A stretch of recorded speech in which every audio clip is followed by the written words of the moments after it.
The number of games released each year is skyrocketing, and 2024 shows no signs of slowing down. As a brand new indie game developer having a blast working on my game Drunk Baby 2024, I wanted to share some advice with y'all on how to get started in game development. The fun way. The first step to having fun building games is figuring out why game development is so interesting to you. What were the defining moments in your life that led you to game development in the first place? Why is game development so interesting? Do your very best to hone in what you like about game development and then document it. Write it down, put it somewhere, and try and remember why you enjoyed game development in the first place. A common advice that I see experienced developers give new developers a lot is to have small scope for projects. I absolutely hate this advice, and that's because game development is whatever you make of it. If you want to dream small, that's fine. If you want to make a bunch of small little games to learn about game development, that's perfectly normal and acceptable, but I think that there's a lot lost there, and the beauty and the fun part of game development is to go big, is to think, hey, what can I make in this amount of time if I put myself to the test? So be reasonable with it, but I think that forcing your mind to have a small scope is going to limit the creativity of your game, and you're just going to have less fun thinking that it's not something that you actually would make if you had more time. So I would always advise people to go up in scope if they haven't dreamed big enough already, and to fully flesh out their idea in this stage of development. If you find yourself watching this video and you don't have an idea for what you want to make yet, or you don't really have an idea for scope, I would recommend something closer to like a 3-month project. That's what I'm going for, and it seems more realistic for my lifetime constraints and everything involved.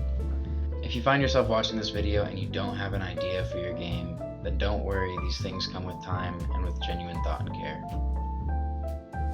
Now that we've filled our brains with images of epic Fortnite Battle Royale style action adventure RPG titles, let's go on to step 2, self-check-in and research.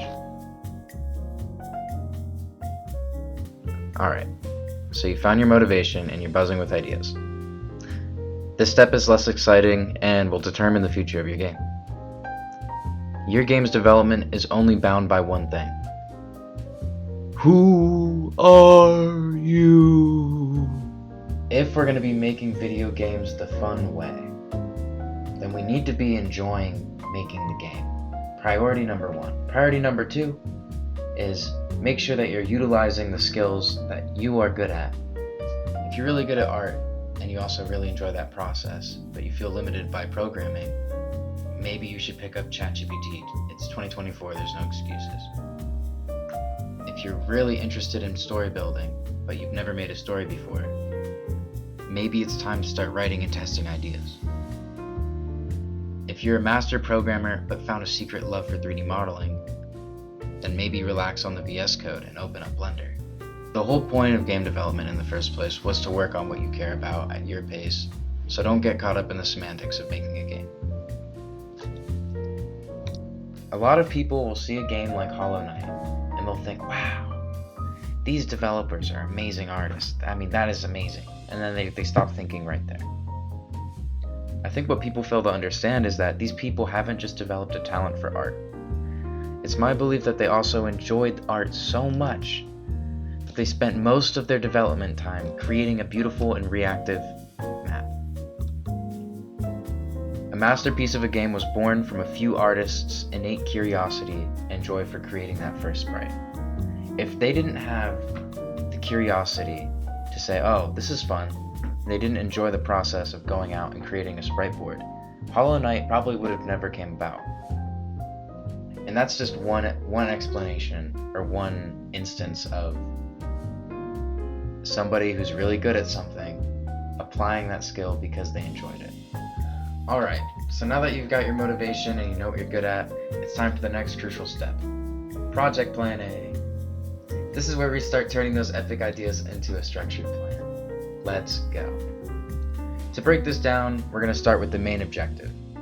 For me, it's creating a Souls-like game with storytelling 7 levels. Now, list the major components needed to achieve this.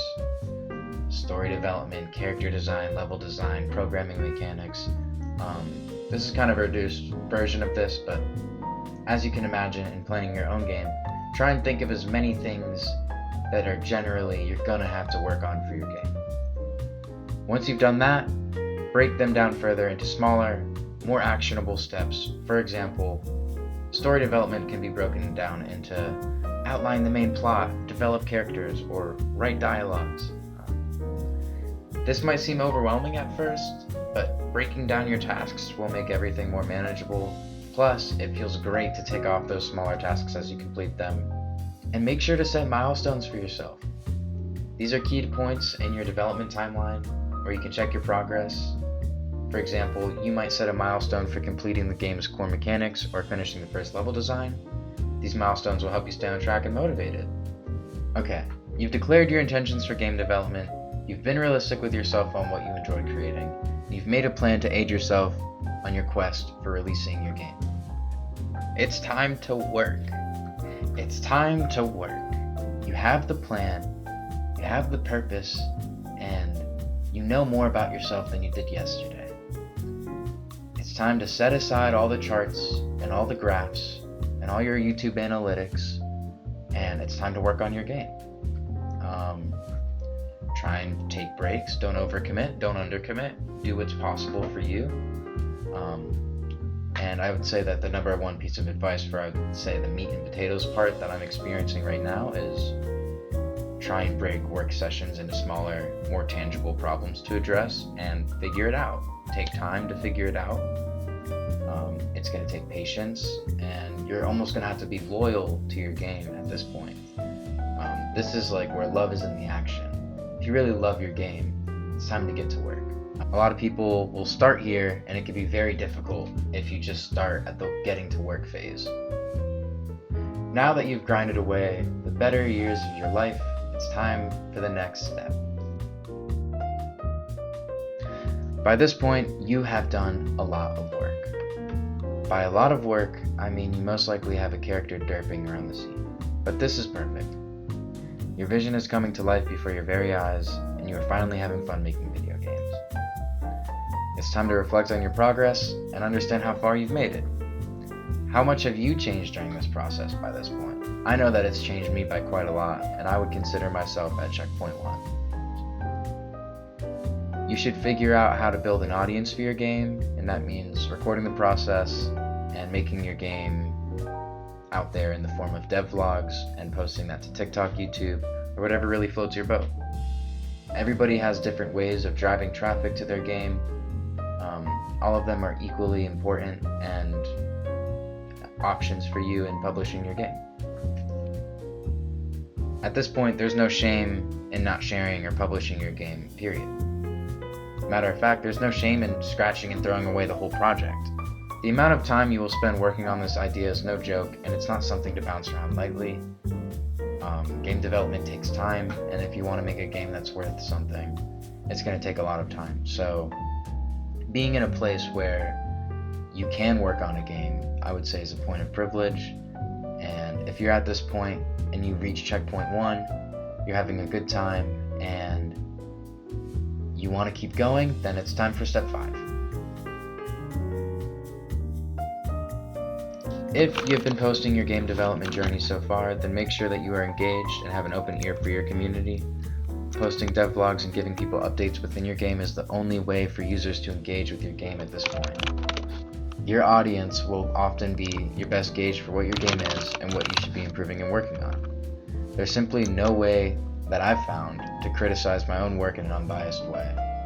Other people will notice things that's wrong with your game, and you wouldn't even have realized unless they told you. So make sure to read the comments, to engage with them, and to understand more about your game through your audience. If you've done everything I've said so far up to this point in the video, you have reached the point of no return. You either are all in and you're ready to publish and you're ready to continue working on your game and improving it, or you're not. So yeah, you just need to keep it up. If If you made it this far, then there's probably nothing that will stop you from creating your game's first demo and refining and improving that demo until it's ready for Steam full release. Wrapping up here, I just wanted to touch on success, the unknown, what's to come, and other people's success. Game development is not for the light of heart. It has the capacity to be overwhelming, confusing, and outright brutal, even to those who are drawn to it. For those watching, I hope you find yourself empowered to start drafting your dream game today. Your dreams are completely valid, and you are capable of making an experience that you are proud of sharing with others. Work your ass off until that demo is released, and keep refining and improving that demo with the feedback that you've got from this community that you've grown, from this passion that you share, and figure it out. Go ahead and release that game on Steam in 3 to 6 months, or maybe it's a year, 4-year project. Whatever you're willing to commit for, figure it out. You have entered the point of no return. You should be proud of yourself, and never forget the important part, which is that we enjoy making video games. This is a lifestyle, and this is something, it's a hobby we all share. So yeah, whether you're doing it full time or you're not getting paid for it, just know you have entered a point which not a lot of people get. So be proud of yourself and yeah, pat yourself on the back. If this video resonated with you, comment down below your game development experience. I'd love to hear from y'all. If you want to support the channel, consider subscribing or hitting the notification bell or whatever you guys do to boost the videos. I'm a brand new content creator. I just hit 1,500 subs on YouTube, and I'm very grateful for y'all. So yeah, thank you guys for watching, and stick around. I'll be posting videos every week, and I'm also live on Twitch. Thanks for stopping by, guys.